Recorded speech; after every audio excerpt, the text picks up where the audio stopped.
Hey, I'm Felissa Rose, and you're watching Keto and Krime. This very mild-mannered man here is Edward Theodore Gein. He would go down in history as one of America's most macabre serial killers, and that's what we're talking about today on Thought Crime, on Keto and Krime, and the Keto Comic. What I would like to tell you is that this episode will contain graphic explanations and descriptions of Gein's crimes, as well as there will be some quite unsavory pictures, as well as some very off-color, inappropriate jokes cracked by yours truly, because I couldn't get through this case without cracking a few jokes. So I apologize up front to everyone. If you have a sensitive stomach or that's just not for you, then I highly advise skipping this episode. But if you want to learn more about this fascinating case, then stay tuned. Here we go. Hey everyone. I want to tell you about a great new sponsor for the channel, Keto Crisp. They reached out to me wanting to help me get back on my keto journey. As you know, I've had some issues, and they know that sweets are a problem for me. So I have partnered with them after sampling them, and they are really good bars. I highly recommend them. Filling, not too sweet, but just sweet enough. So if you're on a keto or a carnivore or low-carb lifestyle, they are the perfect bar. But moreover, what I want to talk about is the company itself. Adam Brennan is the founder, and he has suffered from cerebral palsy as well as obesity most of his life, and yet he still persevered and founded his own company. I think just the whole Keto Crisp brand is a monument to the human spirit, and I just wanted to point that out, that I only choose to partner with brands that I really believe in. I both believe in their product, I believe in Adam, and I really believe in their motto. It's about what you can do, not what you can't. And with that being said, I'm proud to welcome a new sponsor to the channel. You can try them out for a 20% discount. Just like most keto bars, they're a bit pricier than the junk you're going to find in the supermarket, but well worth it. And so you can get 20% off using my discount code, which I will link down in the description below. And I look forward to doing many more collaborations with Keto Crisp. Thank you so much, everyone. And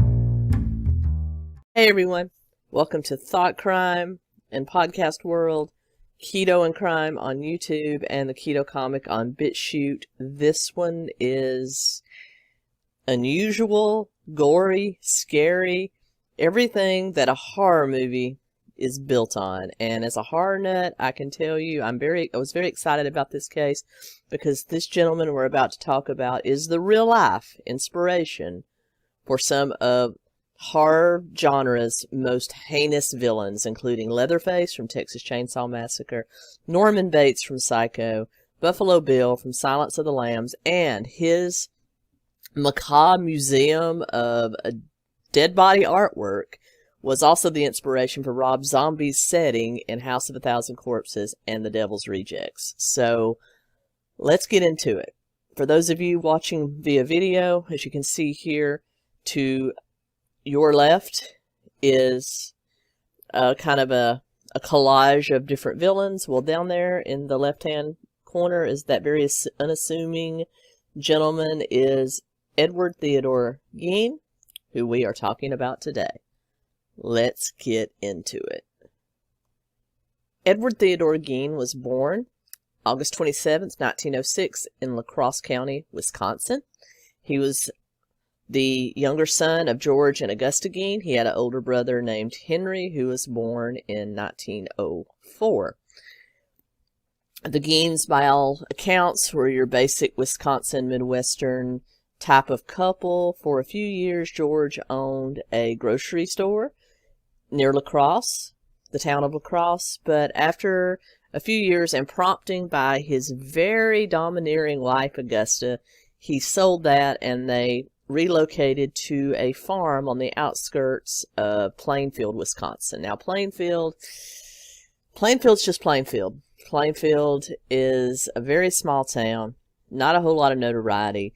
If you drove through it, you might miss it if you blinked. And so, not the type of place you would expect these types of incidents to occur. Just very middle of the road, good Christian, Midwestern values type of small town where the men like to hunt and the women like to sew.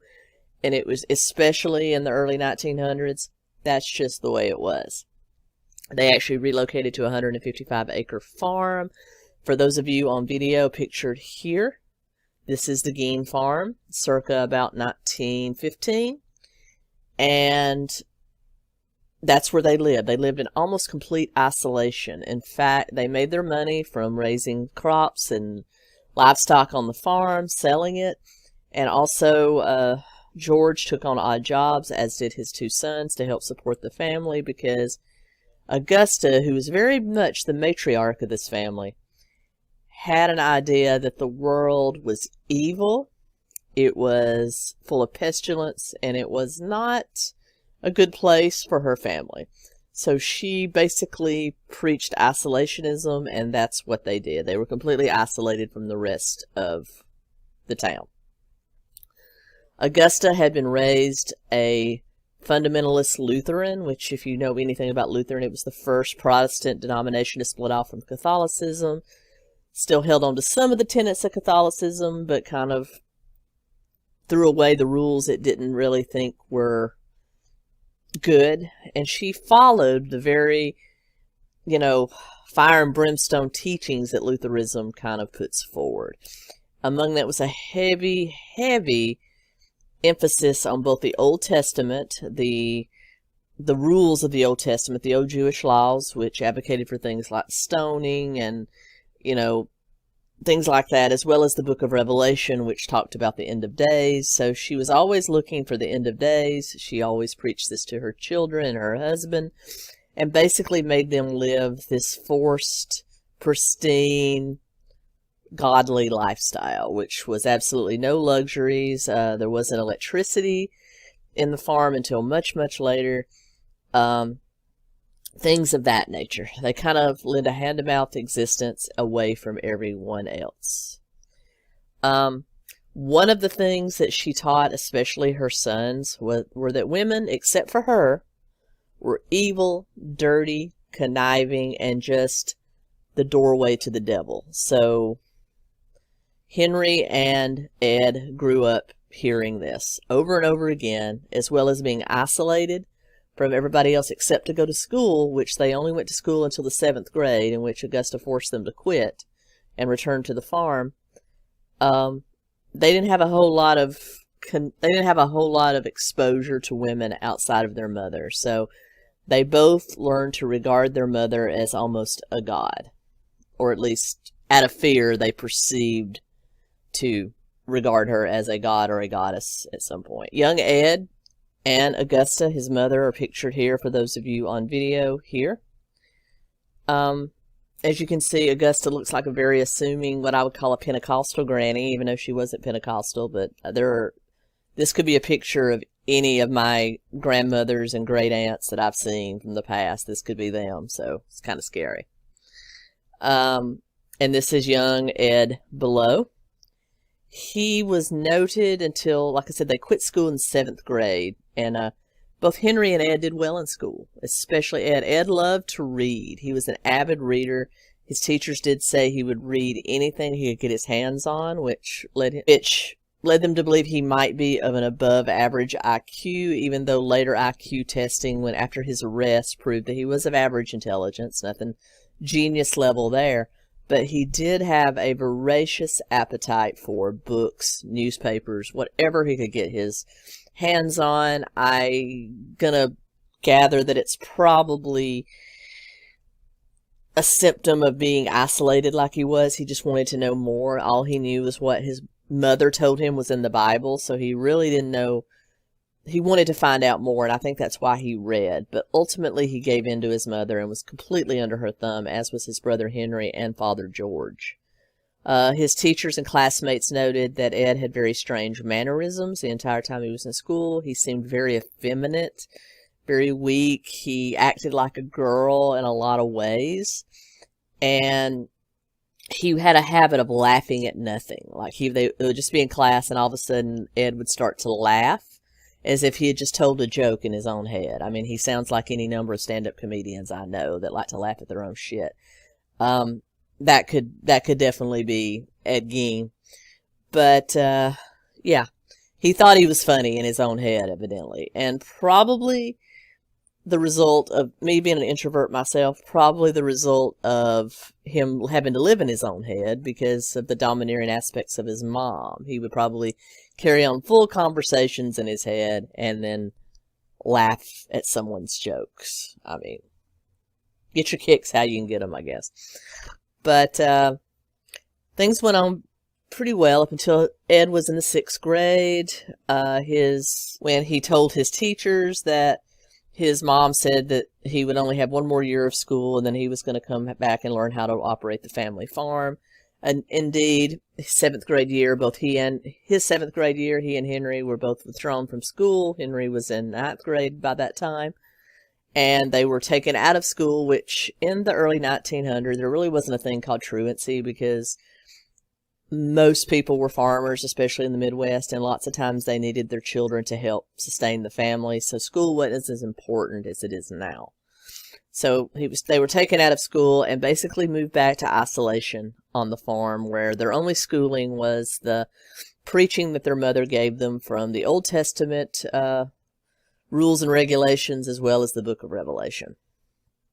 April 1st, 1940, Ed's father, George, died of heart failure caused by his alcoholism. I don't even have to venture a guess as to why he was an alcoholic. I think that's kind of obvious that he was under the thumb of a very domineering religious fanatic wife and probably found his alcohol to be quite soothing. So unfortunately, it aggravated an underlying heart problem, and he died of a heart attack April 1st, 1940. From this time on, both Henry and Ed had to pitch in double time, working not only their farm, but taking odd jobs to help make ends meet. Augusta pretty much stayed in the house, did nothing except cook and clean a little bit. So these guys were the face of the family. They did everything they could to keep the family afloat. Ed was still reading anything he could get his hands on. He had to keep a lot of stuff hidden from Augusta, because if he was reading anything outside of the Bible, it was considered evil. So he had to basically sneak around and read things. He had a love for detective magazines and books about Nazi atrocities in the World War II, which kind of makes me think I need to change my hobbies. But he read a lot about the macabre. Let's just put it that way. He, I guess, escaped. Maybe in his own mind, to me, he was fantasizing about doing stuff to his mom. Who knows? But he had some strange hobbies for a young man. But believe it or not, Ed was a well sought after babysitter in town. A lot of the odd jobs he did were babysitting for people, and they loved him. He had get along great with the kids. He played with them. He read to them, appropriate books. And I think later on, psychologists would say that was perhaps a manifestation that his mind never really evolved past a certain level, that he didn't trust adults, therefore he felt more comfortable in the company of children. So that's how it was. Henry and Ed working odd jobs, working the farm to keep the family afloat, completely isolated from everyone. They had literally had very limited contact with women outside of their mother, except for a teacher or two, their entire life. Henry, though, began dating.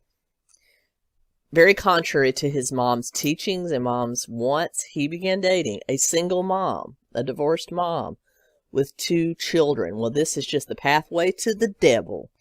And Augusta came down very hard on Henry. And Henry was in the process of moving out of the family farm into the home with his new girlfriend. He wanted completely away from Augusta. It's like he had been, red-pilled, for lack of a better term.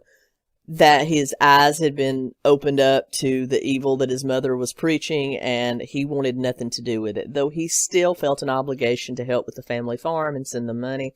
He did. He still worked with his brother on a daily basis, but he would start to try to break Augusta's hold on Ed as well. He started speaking very ill of Augusta around Ed, saying that what she says wasn't necessarily true. Not all women are bad. It's natural for men and women to want to be together. These are not things you should be ashamed of. These are things you should embrace. And Ed, by all accounts, well, horrified. He didn't really argue with his brother. He just remained silent and didn't really acknowledge what his brother was saying. May 16th, 1944, the brothers were doing a controlled burn of some marsh grass at the end of the 156 acres of their family farm to kind of clear for crops the next year, and the fire got out of control. According to police and fire department accounts, Ed said he lost view of his brother Henry. He ran and got help with the local fire department. The fire department and the police converged on the farm. They said, ironically, Ed was able to lead them exactly to his brother Henry's body, which they found face down in some marsh grass, completely dead. Of course he's completely dead. Dead of aspiration from smoke inhalation. Ed said that he had lost view of Henry during fighting the fire and that he decided just to go get help instead of trying to find his brother. It did raise a few eyebrows, again, how he was able to lead them straight to his brother's body, but no foul play was ever insinuated. They simply wrote it up as death from smoke inhalation and case closed. Although later on, one of the many biographers of Ed Gein would say that in later police interrogations and upon further examination of autopsy records, it was noted that Henry had bruising to the back of his head. Now, whether that meant Ed had taken the Old Testament story of Cain and Abel, which his mother had told them 100 times, to heart and killed his brother and then covered it up with the fire, we don't know. He was never charged or implicated in the murder of his brother. It was written up as an accidental death. Draw your own conclusions. We'll probably never know. I just want to give you all the facts here that his brother did have bruises on the back of his head as if he had been struck. So now Ed was literally alone with what would be construed as the love of his life, his mom. Now, I want you guys to know full up, there have never been any accusations, any evidence that there was an incestual relationship between Ed and his mom, or his mom and his brother, any of that stuff. That has never been proven, never been ascertained, but people that knew Ed Gein said he spoke of his mother as if she was a wife or a lover rather than his mother. Well, a boy's best friend is his mother. How he adored her and respected her and worshipped her. So draw your own conclusions. But Augusta didn't take well to both her son Henry's leaving for another woman as well as dying. So she began to decline in health. She had one major stroke that made her basically an invalid, which Ed took care of her. He brought her room downstairs. He took care of her. He kept her house pristine, as well as working and supporting the family. He dove even deeper into his obsession with crime novels and tales of Nazi history. And he took care of his mom. But finally, his mom did pass away December 29th, 1945, from another major stroke. And here, if you're in video, you see the graves of Henry Gein and Augusta Gein. After the death of his mom, Ed became even more isolated at the farm. He only did odd jobs that he needed to sustain himself. He sold off some of the acreage that had belonged to his brother Henry. He sold off a lot of the normal farming supplies, quit raising livestock, quit farming. So he kind of sustained himself to the bare minimum doing odd jobs. He basically closed off portions of the house that his mom had used. He closed off the entire upstairs because that's where her bedroom had been. for most of his growing up.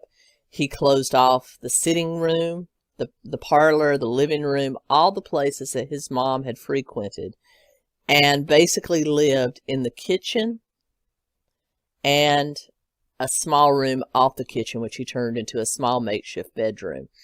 These areas became very filthy, very unkempt, while the rest of the house he maintained that had been closed off were maintained in a pristine condition. Everything that his mom held at value at that house was kept clean, in good repair, and in pristine condition, whereas his area of the house where he actually lived became basically a living junk pile, if you can imagine. He also, when he wasn't working, the few hours a week he worked to sustain himself, he basically read crime novels, he read thrillers, he read everything about the macabre that he could ingest. Along about this time, he started carrying out a fascination with corpses and dead bodies. He started skulking around town, kind of seeing when people had died and seeing when their funerals and their funeral processions would be. He actually started going to it was noted in interviews later on that he made over 40 trips to the local graveyard where he would dig up freshly buried corpses and take body parts from them, as well as skin them like you would a deer and make macabre works of art out of their skin. Among some of the things he created was a mammary suit, that was coined by the people that found it. It was basically a suit made out of woman's skin that he would put on to transform himself into his mother, because he had an obsession for being like his mother. Out of the womb you came, and then you try to get back into the womb, that kind of stuff. He was absolutely insane, people. He started creating all kinds of things. All of the dishes that he used were made out of female skulls. That had the top of the skull had been taken off. It had been hollowed out and polished to a pristine sheen, and he used those as cereal bowls, soup bowls. He reupholstered furniture in human skin.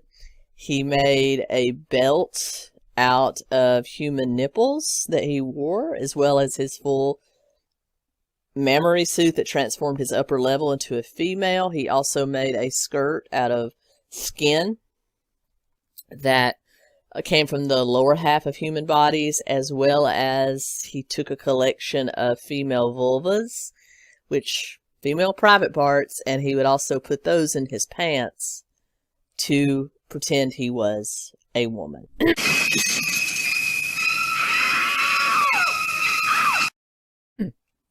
Let's get back to some form of sanity here. So he lived this way for years after his mom's death. It was finally about 1950 he started venturing back into the town in public, not just skulking around local funeral homes. And he started frequenting the bar owned by Mary Hogan, who, if you're watching on video, is pictured here to the first set of pictures here. Is Mary Hogan. Mary Hogan was a larger woman. She was plump. She was rambunctious. She was kind of masculine in her air, in that she was a business owner. She was a widow that basically made it on her own by opening the most popular bar in town. And it was frequented by the hunters and the farmers, and they would come in there and have a few drinks and get boisterous, and she would gamble with them. And she was the barmaid. She would gamble with them. She would cuss. She cussed like a sailor. She was very anti-Augusta. She was the exact opposite of Augusta in her attitude and what she did. And locals would say that Ed got a bizarre obsession and fascination with her. He would often come in and spend hours talking with her at the bar, drinking, learning all about her. He seemed to have a fixation on this older woman. She was in her 50s at the time.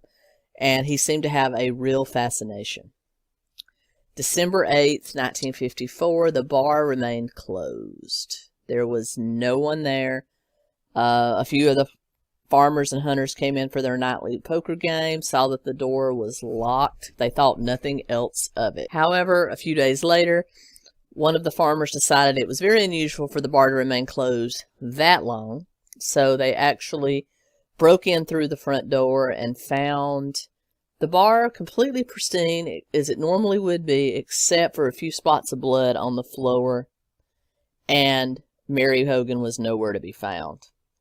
The police came in, they kind of looked around, they didn't see any obvious signs of foul play, even with the blood on the floor. It was a bar frequented by some rough and tumble kind of guys, so they figured it might have been remnants from a bar fight. No one really thought anything about it. Mary Hogan didn't really have a whole lot of family to speak of, so I guess there wasn't a lot of people looking for her. So she just kind of disappeared, and people wondered if she had just skulked out in the middle of the night or if something foul play had actually happened to her. Ed Gein still frequented town. He went to other establishments in the town. He would still joke around with people. People would often wonder where Mary was. And Ed Gein would literally say in a joking fashion, "I got her over at my place." And people would be, "Oh yeah, Ed. Oh yeah, you got her over at your place. Yeah, yeah." You know, no one really believed him. I mean, they thought he was joking around. He had become one of the guys, from hanging around the bar. So no one investigated. No one really, there was a cursory investigation. Nothing ever came of it. Fast forward to 1957. Ed started another fascination with another 50-year-old kind of robust woman's business owner by the name of Bernice Woodard. She owned the local hardware store where a lot of the farmers and truckers and everybody would go in to buy things to fix up around the house or the trucks. And again, like Mary, she was very boisterous. She would kid around with them. Everybody loved her. And Ed started to hang around and talk with her just like he had with Mary. No one really thought a lot about it. Her son, Frank, who was a deputy sheriff in the town, didn't really like Ed, but his mom hung out with a lot of robust characters because of the type of business she owned. So, he couldn't really tell her not to associate with Ed, but he kind of kept his eye on Ed. November 16th, 1957, Frank entered his mom's store to say hello to her when he started his shift, and he found the cash register open, signs of a scuffle, and blood, and a huge blood spot on the floor. He immediately called his fellow sheriff's deputies in and launched a full investigation. Frank was immediately suspicious of Ed Gein. Later that same day, that same night, he and another deputy went out to the Gein farm just to take a look around. Now, the Gein farm was excruciatingly dark because there still wasn't electricity in the barn or the shed or any of those places. It had only been put in the house right up around the time of Augusta's death because she needed electricity. They needed electricity for Ed to be able to take care of her. So it was very primitive in its appearance. It was also starting to become dilapidated, kind of nasty. So they just kind of went for a look around, and they stayed away from the house, thinking that Ed might be home. So they saw his Plymouth in the driveway, so they just kind of stayed away. They went to the storage shed just to take a look around because it was far enough away from the house they didn't think they would be seen. They went inside with a flashlight. Frank Warden saw the body of his mother hanging upside down from a rafters, just like a deer's body would be, head missing, a drainage bucket under her head. His mother had been murdered and was being gutted like a deer. Immediately, they called for backup, and they swarmed the house. Upon entering the house, they were immediately stifled by the stench in the house. It smelled like death, is what Frank said in later reports. After taking Ed into custody, they started to investigate, and in places like the refrigerator, the trash cans, storage bins, sealed up rooms, they found the following: whole human bones and bone fragments, a wastebasket made of human skin, a human skin covering several chair seats, skulls on his bedpost, female skulls made into eating bowls, and more bowls made from human skulls, a corset of a female torso made from skin, made from the shoulders to the waist that Ed would put on to pretend to be his mother, leggings made from human skin to make his legs appear more feminine, masks made from the skin of female heads, a face mask made from the skin of Mary Hogan. That murder was solved. And a skull near it in a box later determined through dental records and other things to be that of Mary Hogan. Bernice Worden's head in a burlap sack. Bernice Worden's heart in a plastic bag on the pot-bellied stove. 9 of the 15 vulvas in a bag. A young girl's dress in the vulvas of 2 females judged to have been about 15 years old. A belt made from female human nipples. 4 noses. A pair of lips on a window shade drawstring. A lampshade made from the skin of a human face. And fingernails from female fingers. And what they had determined was that Ed had a fascination with being a woman and wanted women around him and wanted to absorb their essence, this kind of weird stuff. And so he turned his obsession with women into macabre art. I just want you to know, I know there was some difference in the names there. Bernice Woodard was her name. Her son had a different last name because of a remarriage. So the names in some of the research that I did were kind of interchangeable between Bernice and Frank Woodard, Bernice and Frank Warden. So I just wanted to specify why. When I take research, I really don't alter it. I just put it in there as is, and then I source it below. So I don't want anybody to think that I made errors there. There was just some discrepancies in what their names were. So it was after this investigation, not long, about a month, that Frank Warden killed himself. And it was later noted that he was a victim of Ed Gein, the same as his mother was, because what he found absolutely drove him insane. So, very sad end there. Over the next few months and years, Ed Gein was held in the Central State Hospital for the Criminally Insane in Wisconsin. He was spoken to by many different psychologists and counselors, where they started to unravel this macabre story. And that's where it all came out, that after his mother's death, he started visiting graveyards, taking the skins of larger females, because his mother had been a larger female, 14. to create a suit and create a way for him to become his mother. He absolutely wanted to become his mother.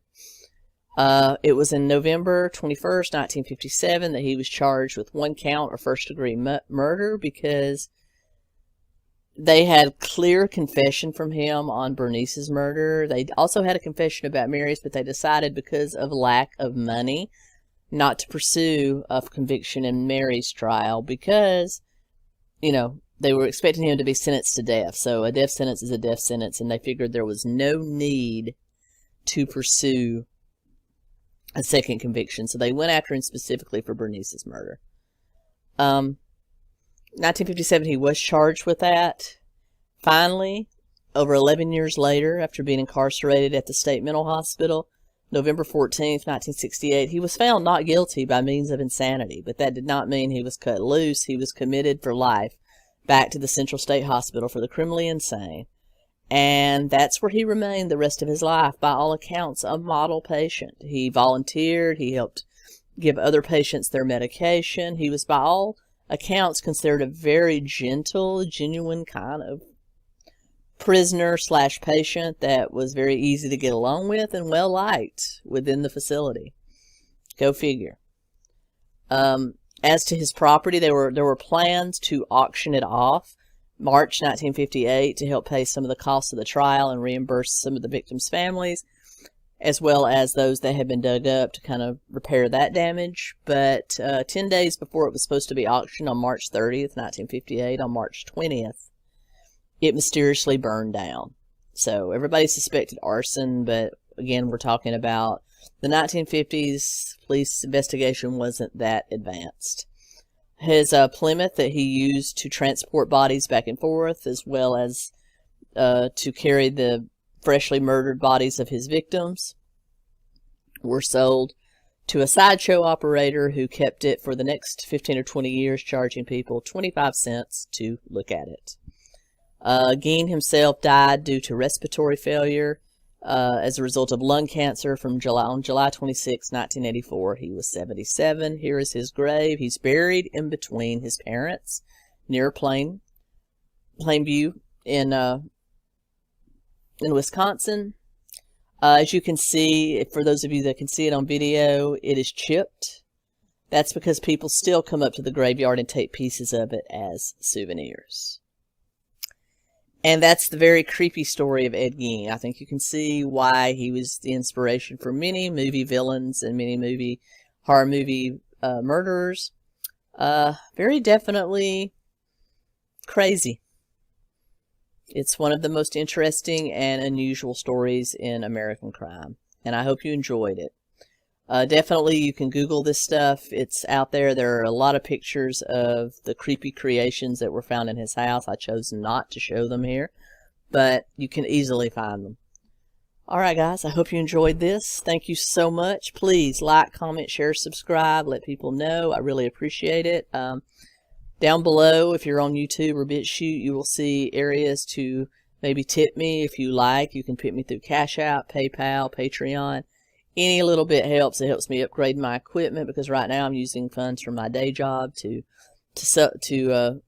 make these videos. I love doing them. I'll never stop doing them, but every little bit helps, especially since true crime is so heavily demonetized on YouTube. Thank you so much, guys. I really appreciate it. Have a wonderful day. Keto Comic out.